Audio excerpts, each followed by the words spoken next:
ये कहाँ लिखा हुआ कि 370 हटने के बाद बढ़ा है?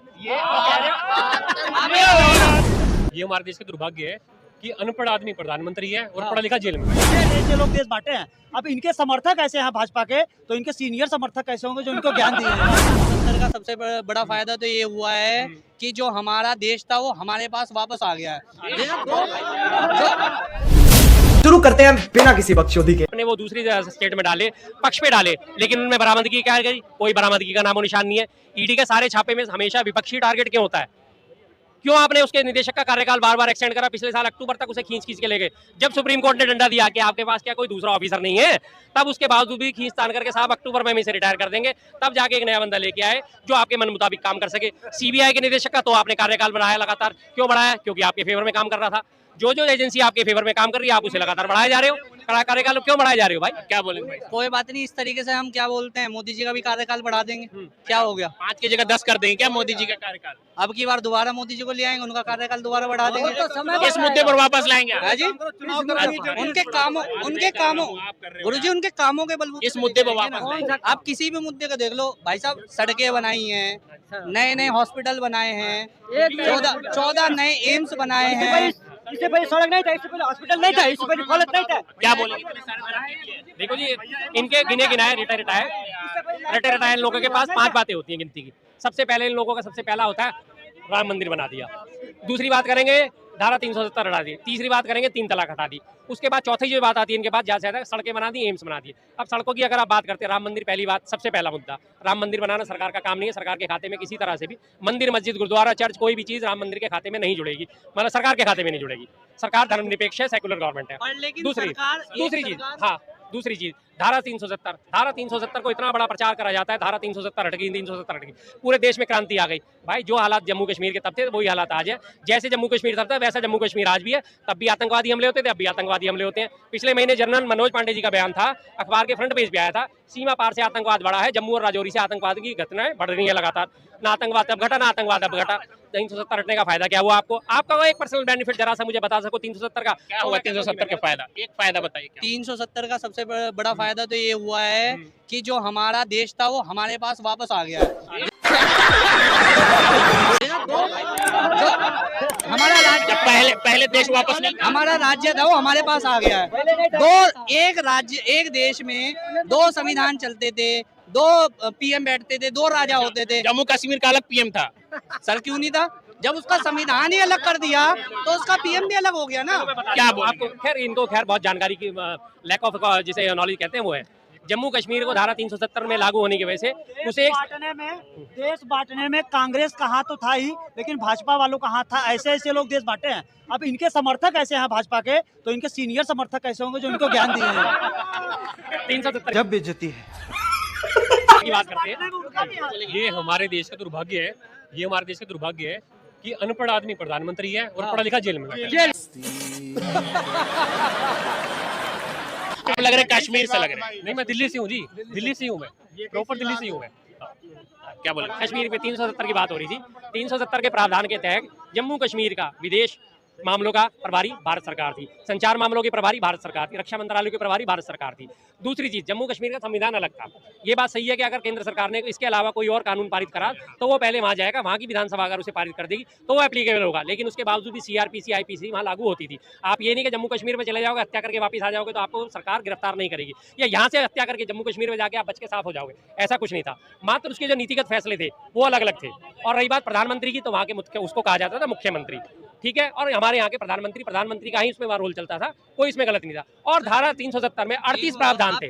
सुनिए, मैं एक चीज आपको सेटिस्फाई कर रहा हूँ। हाँ, आज की डेट में सब चीजें सेम है। आज की डेट में सब चीजें सेम है, सब चीजें सेम है।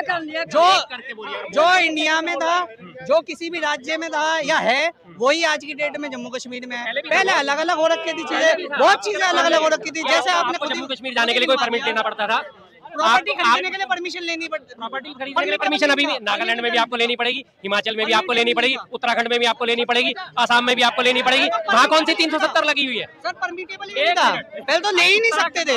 आप जम्मू कश्मीर में प्रॉपर्टी लेके बड़े खुश, सिम कार्ड अब ले लोगे। अभी मैं होके आया हूँ पिछले महीने जम्मू कश्मीर में, अभी भी प्रीपेड सिम कार्ड में चलता ही नहीं है। सर तो आप खरीद तो सकते हो, कैसे खरीदोगे? खरीद तो सकते नहीं है, बिलिंग वाले हैं अभी भी 70 हटने के बाद भी यही हाल है। तो सर धीरे धीरे चीजें चेंज होंगी ना। सबसे पहले जो पत्थरबाजी होती थी 500 रुपए दिहाड़ी के रोज पर जो पत्थरबाजी होती थी वो पत्थरबाजी रुकी। केंद्र से जो पैसा जाता था 3 फैमिली जो बांट के खा लेते थे वहाँ का विकास नहीं हो रहा था, उस चीज को दूर किया गया। आतंकवाद में भी 72% कमी हुई है। पहले जैसा कोई भी चीज जब है तो धीरे धीरे खत्म होगी, एकाएक खत्म नहीं होगी। तो खत्म हुआ है, बहुत कंट्रोल हुआ इस चीज पर। जवाब ले लेता हूँ।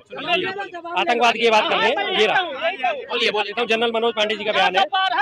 एक सेकंड जरा, आप कह रहे हो बार बार जनरल मनोज पांडे जी ने बोला था। एक मिनट जरा, मुझे मोबाइल देखने दीजिए। इस समय ढूंढा जा रहा है गूगल पर कि कब हुआ था। अब उस समय आए दिन बच्चे से भी पूछते थे तो बताता था उस समय। मेरी बात पे यकीन नहीं करोगे ना, हिंदुस्तान अखबार की फ्रंट पेज की खबर है। ये देखो, इधर आके देखो, पुंछ राजौरी में। अरे सुनो सुनो सुनो सुनो, बात क्यों रहे हो भाई, आराम से सुनो, शांति से। पुंछ राजौरी में सीमा पार से आतंक बढ़ा, सेना प्रमुख, ये सेना प्रमुख का बयान है। 370 हटने के बावजूद भी फिर क्या कैसे कह सकते हो कि खत्म हो गया? ये झूठे हैं, सेना प्रमुख झूठे हैं। सेना प्रमुख उस समय 11 जवानों, सेना प्रमुख झूठे हैं। कोई बोलने वाला नहीं। पहले तो ये सुनो, पहले एक एक करके बोलिए, पूरी सुनूंगा, मुझे कोई दिक्कत नहीं। ये मेरा सवाल था, मैं बोलता हूँ। एक एक करके बोलिएगा, मैं सुनूंगा। उन्होंने सिर्फ इतना बोला कि अचानक से अब बढ़ने लगा है, क्योंकि चुनाव आ रहा है ना, चुनाव आ रहा है ना, चुनाव आ रहा है ना, तो भाई दूसरा देश भी तो दबाव डालने की कोशिश करेगा, मोदी को झूठा बनाने की कोशिश करेंगे। लेकिन चुनाव जो हमारे सेना प्रमुख है वो ये भी बोल रहे हैं कि हम इस पे काबू करेंगे। उसका पूरा पढ़ो, जो हेडलाइन दे दी ना उसी पे मत जाओ। हेडलाइन पूरा पढ़ लो आप। उसने बोला है कि जी अचानक, दोबारा पढ़ लो, दोबारा पढ़ लो, दोबारा दिखा देते हैं।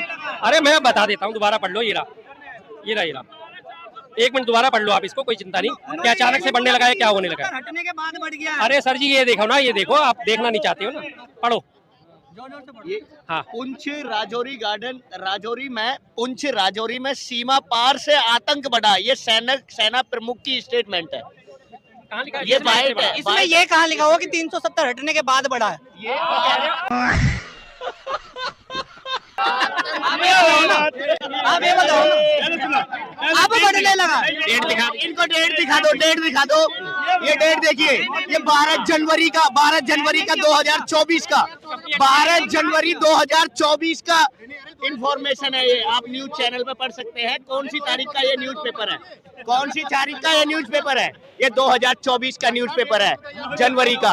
आपको पता नहीं, ये तथ्य के साथ बात करते हैं यहाँ। भारतीय जनता पार्टी यही तो चाहती है, आपके अंदर इंटेलिजेंस ही नहीं आए, आप पढ़े लिखे नहीं। क्या बोल दिया जो बोलना था, दिखा दिए सबूत। अब ये कह रहे हैं कि पहले 370 हटने के बाद का ही तो बयान है। अब ये कह रहे हैं कि इसमें ये का लिखा है कि 370 हटने के बाद बढ़ा है। भाई खुद ही इंजम कर लो कि 370 हटने के बाद एक तरफ तो तुम कह रहे हो कि आतंकवाद खत्म हो गया, और जनरल प्रमुख कह रहे हैं कि भाई आतंकवाद बढ़ा है। तो बात कौन सी सही है? तुम्हारी बात सही है, जनरल प्रमुख की बात सही है? बताओ किसकी बात सही है? खत्म कर देंगे ये बोला है, खत्म कर देंगे ये बोला है। सेना प्रमुख कि बड़ा है, वो तो कह रहे हैं कि बड़ा है, एक्सेप्ट कर रहे हैं। बोलो, बात करो, जेन्युइन करो, अच्छी बात करो, वो अच्छी लगेगी। हाँ जी, उसके बाद ये क्या बात कर रहे थे? सड़कों की। हाँ जी, हाँ जी। 170 आम नागरिक शहीद हुए। मोदी सरकार के 6 साल में हर दिन औसतन एक आतंकी घटना हुई, हर दिन औसतन एक घटना मोदी सरकार में। ये गूगल बता रहा है, गूगल बता रहा है, मैं नहीं बता रहा। पुरानी बातों की बात करें तो हाँ, पुरानी कर लो, पुरानी कर लो, चलो पुरानी कर लो, पुरानी। एक मिनट, पुरानी कर लो, पुरानी करूँ 2014 से पहले की। चलो एक मिनट, ये अभी गूगल करूंगा, अभी इसके बाद अभी बोल लूं, ठीक है? गूगल पे भी दिखाऊंगा। 2014 से लेके 2024 तक, ठीक है, ज्यादा सैनिक मरे हैं 2014 से पहले के मुकाबले। गूगल कर लेना, ठीक है? और आतंकी घटना औसतन एक हुई है, ठीक है? पहले जवाबी कार्रवाई उतनी नहीं होती थी तो उतने सैनिक भी नहीं मरते थे भारत की, ये भी सच है, ठीक है? और अभी क्या है, जवाबी कार्रवाई भी होती है और भारत के सैनिक भी शहीद हो रहे हैं। पुलवामा जैसी घटना घटी नहीं, एक मिनट, ये पुलवामा जैसी घटना घटी, ठीक है? देश के 44 जवान शहीद हुए, ठीक है? मोदी सरकार ने एयर स्ट्राइक कर दी, सर्जिकल स्ट्राइक कर दी, बदला ले लिया। लेकिन वो 44 जवान जो शहीद हुए, आरडीएक्स आया कहाँ से? इसकी जांच आज तक हुई क्यों नहीं हुई? क्यों आज तक चार्जशीट तक दायर नहीं हुई? ठीक, आज तक चार्जशीट तक दायर नहीं हुई, इसमें कोई निष्पक्षता नहीं है। आज तक इसका कुछ पता ही नहीं कि किसने घटना घटाई। सेना से प्यार करते हैं आप? सीआरपीएफ के जवानों की इन्वेस्टिगेशन होनी चाहिए या नहीं होनी चाहिए? भारतीय जनता पार्टी को करनी चाहिए या नहीं करनी चाहिए? आप क्या कहना चाहेंगे? तो अगर इन्वेस्टिगेशन नहीं हुई तो भारतीय जनता पार्टी ने ये अपराध किया है ना, घोर अपराध किया है ना। भारत के सैनिक जो देश के अंदर, देश की सीमा पर हमारे भारत की रक्षा करते हैं और उनकी सेफ्टी के रेफरेंस से आज हम यहाँ सेफली स्पीकिंग कर रहे हैं ऑन कैमरा, चैनल पर बोल रहे हैं। ये क्या, ये दर्दनाक बात नहीं है देश के लिए? सेना के शहीदों को शहीद कराने वाली भारतीय जनता पार्टी राजनीति की खातिर शहीद कराती है। उनके राज्यपाल सत्यपाल मलिक जी अपनी स्टेटमेंट में जाहिर करते हैं कि सेना की लाशों पर भारतीय जनता पार्टी ने चुनाव लड़ा। मैं कह रहा हूँ देश में इलेक्शन है, का वोट है बेहद कीमती। अपने इस वोट का सही इस्तेमाल करें, उस व्यक्ति का चुनाव करें अपने क्षेत्र से जिससे तुम अपनी गाथा सुना सको, ठीक, या वो काम ना कर सके तो उसकी गिरबान पकड़ सको, ठीक, और देश के इंटरनेशनली मुद्दों पर, ठीक, वो सही खरा उतरता हो। देश में महंगाई कम करे, बेरोजगारी कम करे, देश में शिक्षा की बात करे, ऐसे नेता को वोट दो। ऐसे नेता को वोट मत दो जो धर्म के नाम पर आता हो, जो धर्म के नाम पर लोगों को क्रिटिसाइज करता हो। धर्म के नाम पर आज मैं एक मिनट, अगर मैं देशवासियों से सिर्फ इतना कहना चाहूंगा, अगर बाकी में आपको परिवर्तन चाहिए 2024 में, तो सिर्फ मुद्दा सिर्फ एक ही होना चाहिए।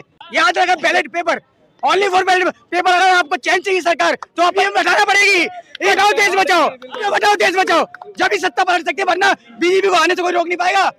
अगर वो वोट हुए तो याद रखे, ballot paper, only for ballot paper. देखिए हमारे भाई बिल्कुल सही कह रहे हैं, हमारे वोटों की चोरी जब तक नहीं रुकेगी, जब तक हमारे वोटों की चोरी करके सरकारें बनती रहेंगी, चाहे बीजेपी हो, चाहे कांग्रेस हो, चाहे आप हो या विपक्ष की कोई भी पार्टी हो, वो आपके हमारे हक अधिकारों की बात नहीं कर सकती। इसलिए पहले अपने वोटों की चोरी रुकनी चाहिए, विपक्ष को भी इस विषय पे एकजुट होना चाहिए। बैलेट पेपर लेके आओ और देश को बचाओ, संविधान को बचाओ। पहले जो है कि अगर चोरी होती तो सत्ता से बाहर कांग्रेस नहीं जाती। इससे जाहिर हो गया कि कांग्रेस पार्टी के टाइम में ईएम की धांधली नहीं देखी गई। आज भारतीय जनता पार्टी के राज में MLA MP Bharatiya Janata party के घर से, उनके घरों से ईएम बरामद होती है। देश के अंदर क्या है, लोकतंत्र के लिए खतरा है। अरविंद केजरीवाल जी को इन्होंने देश के अंदर जेल के अंदर डाल दिया। वो शहीद भगत सिंह, पहले देखा था आपने, देश के अंदर शहीद भगत सिंह को प्रताड़ित करने वाले अंग्रेज, ब्रिटिशों ने प्रताड़ित किया शहीद भगत सिंह को। आज अरविंद केजरीवाल जी जो शहीद भगत सिंह का रोल देश के अंदर निभा रहे हैं, शहीद भगत सिंह का रोल जो देश के अंदर निभा रहे हैं, उनको अंग्रेज के रूप में भारतीय जनता पार्टी प्रताड़ित करने का काम कर रही है, देश के लोकतंत्र को डिस्ट्रॉय करने का काम कर रही है। ये देश के अंदर नहीं चलेगा। देश के अंदर लोकतंत्र सर्वोपरि है। लोकतंत्र के रेफरेंस से ही आप यहाँ स्पीकिंग कर रहे हैं, बात कर रहे हैं, डिबेट कर रहे हैं।